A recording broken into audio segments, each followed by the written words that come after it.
More Australians turning to property co-buying as a way to buy sooner and overcome affordability challenges. Yeah, Oli Property, which falls under the Hume Home Solutions brand, is helping first home buyers explore co-buying with partners, family, friends, or chosen co-owners, whoever they may be. Adam Duster from Oli Property joins us now. Adam, welcome. Thanks for joining us. Thank you very much for having me. So, first question. This co-ownership, this is not if just Jules and I want to live together. This is more strategic, potentially, in its execution? Correct. So traditionally, home ownership has been around buying one person buying a property or buying as a couple. There's no reason why you can't split property ownership, just like we're splitting a bottle of wine at the moment with friends. Yeah. So it's really about putting in the legal rules in place with your friends or your family, so that if an event happens in the future, you know exactly what's going to happen with that property. So how does it work? So effectively you enter into a co-ownership agreement before you purchase.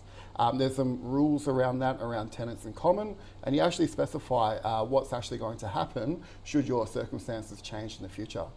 Now, there's very difficult on the lending side of things, so it always is important to talk to a proper mortgage broker about what kind of lending and what kind of rates you can get with that as well. Yeah, well, that's a good point, because if you are borrowing on your own, it's based on your salary, right? If I'm borrowing with my husband or my wife, then it's based on, I guess, the couple's salary, or how does it work? Yeah, so if you're buying as a couple, it does work out on the total household income.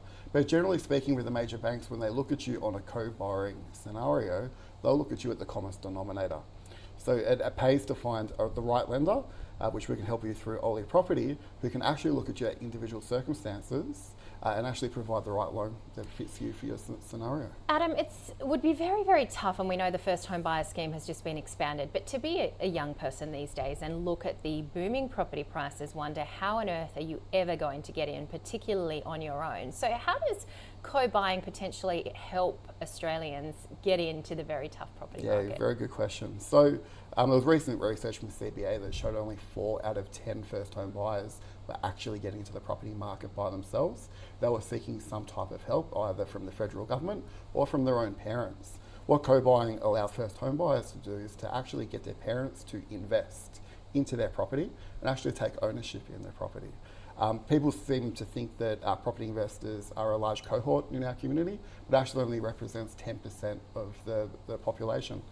So it's a way for parents to actually invest into property, but also to provide a room over their head for their first home buyers. But you're also saying, even if you are co-buying, and think about it, co-investing with your parents, you'd still want to have that legal documentation in place. I mean, the worst thing with to be in a family, some sort of a breakdown, because of some sort of complicated arrangement. Correct. So a common way that people do this is through using what's known as a guarantor on the loan. The problem with that is, and I know from experience being in your 20s, your relationships aren't always the most consistent. Mm-hmm. So if you have someone that lives with you for more than 6 months, technically 50% of that property is at risk. But by having actually defined legal co-ownership in that property, only the child's portion is potentially at risk. What else are you doing at Oli Property to sort of help people get into potentially more affordable housing? Yeah, so at Oli Property, we're about finding the right property for the right customer, being an investor, and effectively helping you show how you can use your equity to invest into property. What we do is we take a national approach of finding the most affordable markets out there that have also got good potential for capital growth. So we're seeing in the Melbourne market at the moment that there's some cash flow positive properties, even under $500,000, which was almost not heard from since the start of COVID. Yeah. And so Melbourne would be a hot spot. So does that mean that you only look in Melbourne, or how do you find potential properties in other areas? Our research is national, but we've seen places like Brisbane, Adelaide, Perth boom over the last 5 years. And it's been great to see some investors get in early and take advantage of that growth.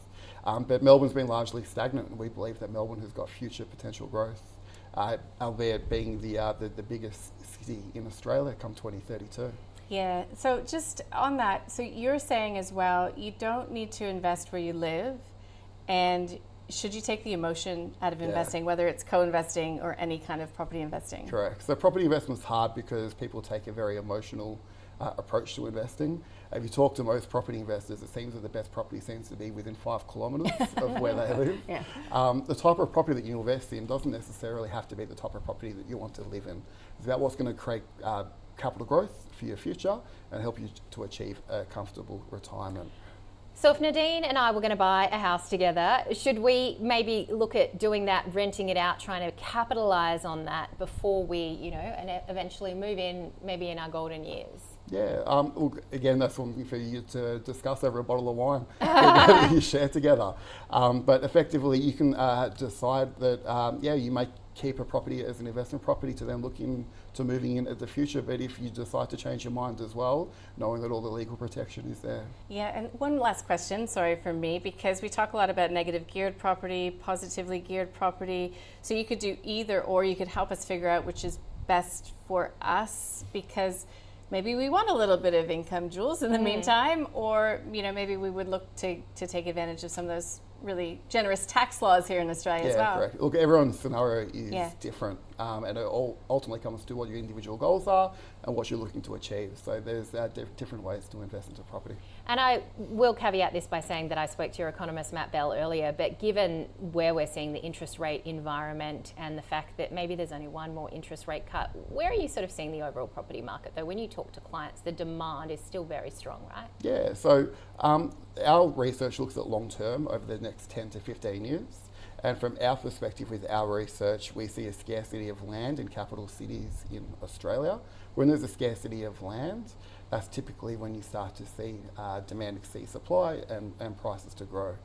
Given that we've got very large population growth in Australia at the moment, we believe that the property market has good potential to grow in the future, particularly in markets like Melbourne that are becoming more of a high-rise based city as an urban sprawl city as it has been before.